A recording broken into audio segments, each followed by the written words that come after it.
Have you ever met someone who won you over in just a few minutes without much effort? These people, they have something in common. They have refined social skills that allow them to create and convey a striking personal image wherever they go. The best part of all this is that you can learn it. It's totally trainable. And in today's video, we're going to talk a little more about this.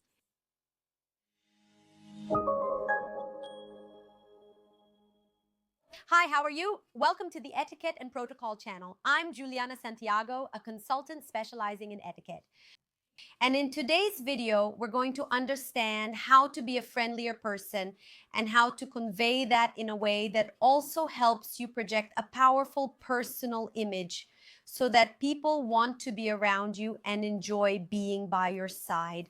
First, you must truly know how to listen.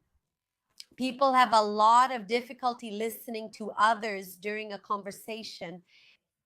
It seems like we've already been programmed to always talk about our own experiences. It seems like when we're not leading the conversation, or when the topic isn't something we've added, introduced, or a story we want to tell, the other topics just aren't interesting and we end up getting distracted. That's why it's essential to know how to listen to what the other person is saying. Show interest in other people, right? Know how to listen when someone tells you something or shares something, and show that person that you're interested. If you've probably read that book, How to Win Friends and Influence People, that book has a very important message for me. Dale Carnegie says that one of the keys to being charismatic is really showing others that you care about them, about their lives, and about what they do. And to do that, all you need to do is listen to other people, and not just listen, but also show that you're paying attention while the other person is talking to you. So look at the other person, maintain good eye contact, and also ask questions about the topic to really show your presence during the conversation. Asking questions is also something that shows a lot of interest in the other person.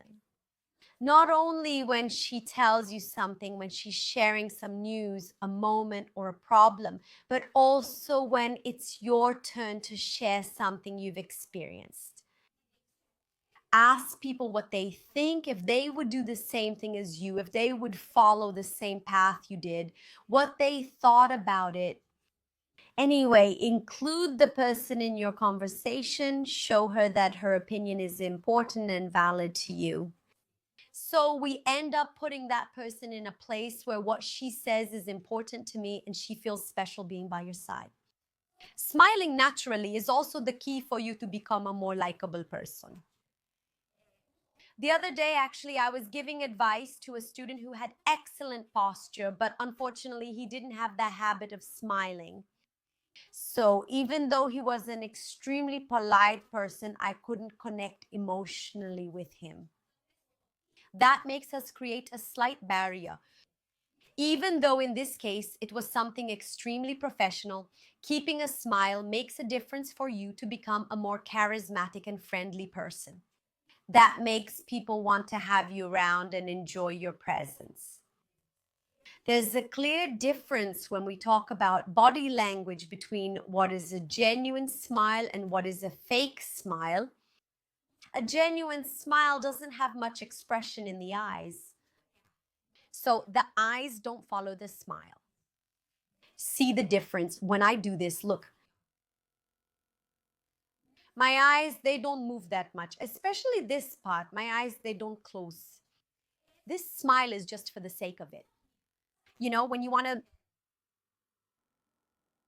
to give that more social smile, that smile that doesn't have much involvement, but with a genuine smile, your eyes will follow the movement of your mouth, and it can even create those famous crow's feet right here on the side. See the difference? So it's important for us to smile the right way. Your eyes need to match your smile. So always remember to smile truly, naturally, and with intention.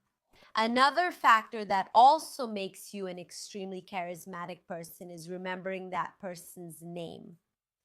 A name is like the most valuable sound someone can hear coming from you. I know it might sound a little crazy, but knowing that the other person knows who we are by our name or by a sweet nickname, for example, in my case, my name is Juliana, people recognize me as Jew and call me that. It makes me feel more loved by others. It's like, wow, this person remembers me. They recognize who I am. They know who I am. I belong in that other person's life. And this sense of belonging is something very powerful that we can create and show to other people. That's why trying to memorize names helps you move forward a lot in your relationships with other people. And how can you do that? There are some techniques, and actually in my etiquette and good manners training, I explain all of them. But a really good one is to repeat the person's name when you meet someone. So when someone introduces you to someone or the person introduces themselves, it's a good idea for you to try to repeat their name, both right when they say their name and also try to fit their name into the conversation at some point. Remember, it's not a good idea to keep repeating the person's name the whole time because it can be obvious that you're just trying to memorize their name. Memorizing during a conversation is very helpful. Showing empathy can be something simple, but it makes a big difference in how people see you as a friendlier person. We have the habit of thinking a lot about ourselves or even downplaying the other person's feelings when they share something or talk about an experience they've had.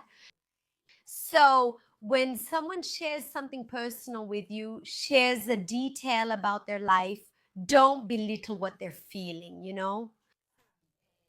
It's not good for us to do that with facial expressions, with nonverbal language, which are gestures, ways our body symbolizes and speaks, but also with words.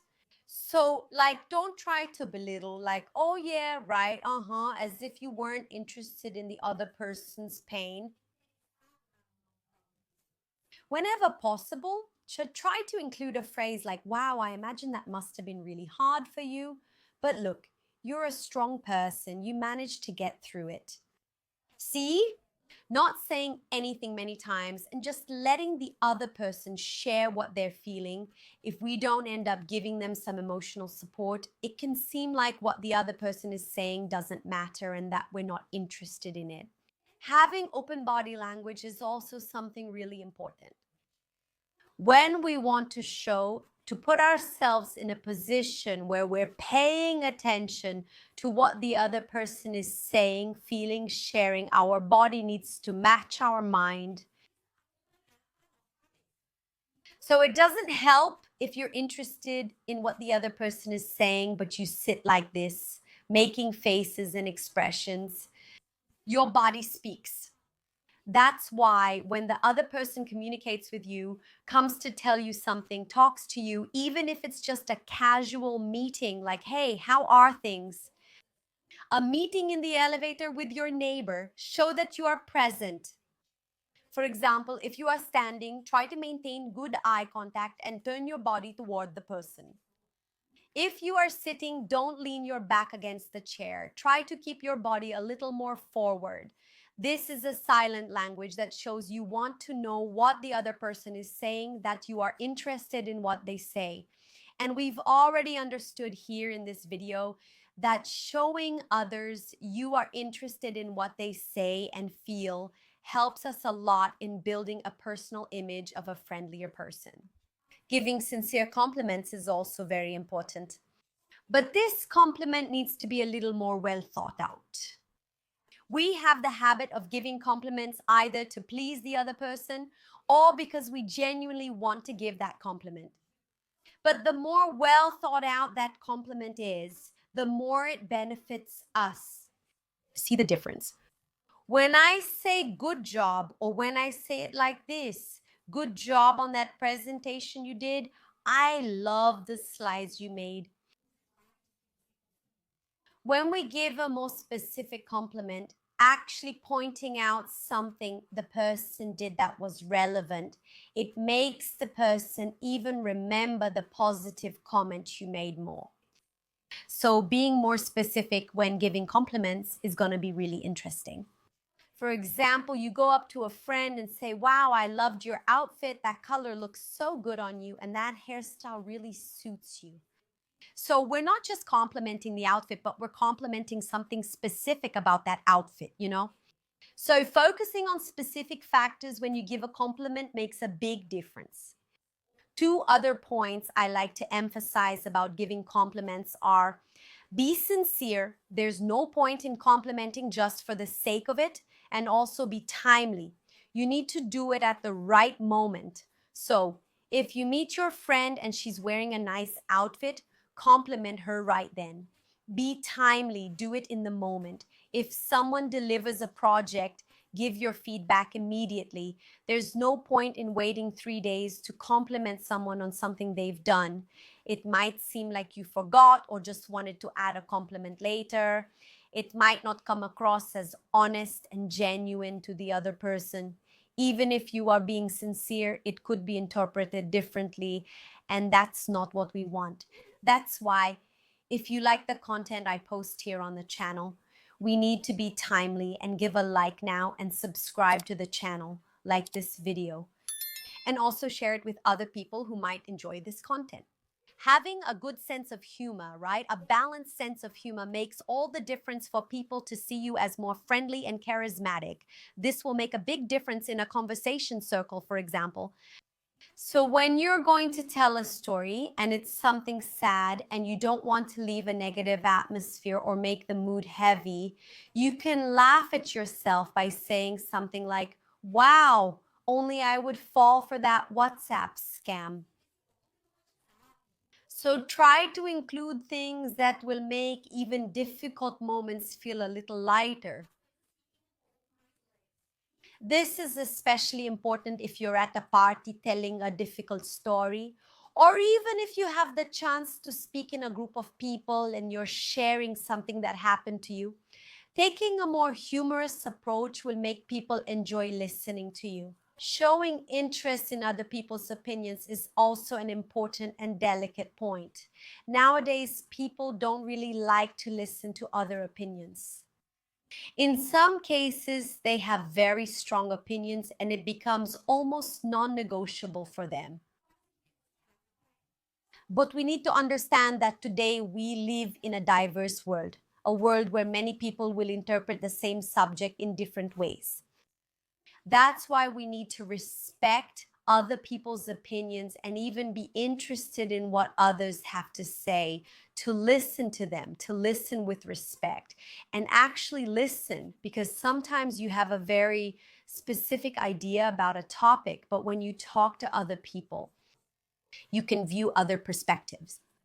It may be that that point of view won't change what you think, but you can see another side of the story.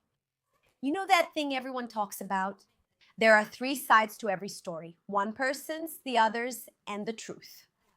So, listening to different sides can help you build your own opinion even more.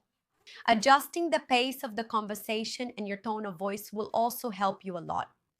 If you notice that you are talking to someone who speaks more slowly, more softly, and more calmly, it's a good idea to keep that same verbal flow, that same communication flow.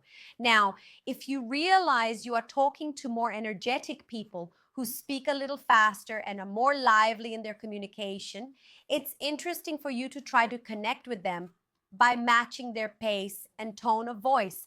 In fact, if you want to understand how to maintain a good tone of voice and keep a good conversation, what conversation topics to talk about with someone, how to maintain good posture, come join and sign up for my etiquette and good manners training, a training already taken by thousands of people that's just waiting for you.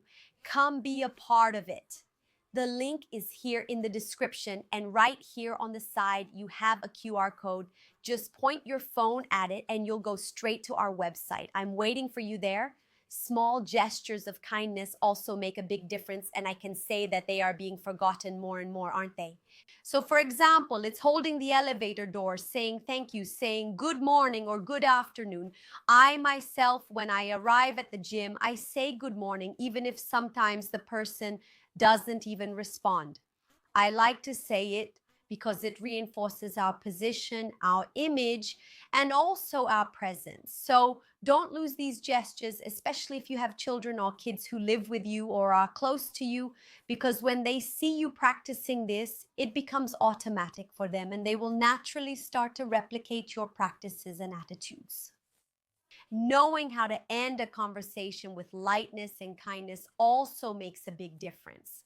So if you talk to someone and they have a chat with you, sometimes sharing a difficult moment, or even someone you haven't seen in a long time, but you ran into them at the mall and had a brief conversation with them, how about ending that conversation by saying, wow, it was amazing talking to you. It was really nice talking to you. If the person has shared a difficult moment, you can mention, I'm here for whatever you need. You can always count on me, even if it's just to vent.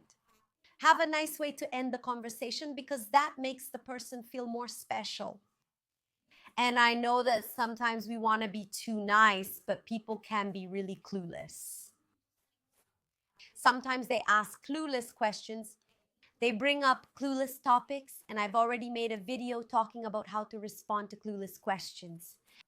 Just click here on the side and watch this video right after. I hope to see you in my training as well. Everything is in the description. See you later.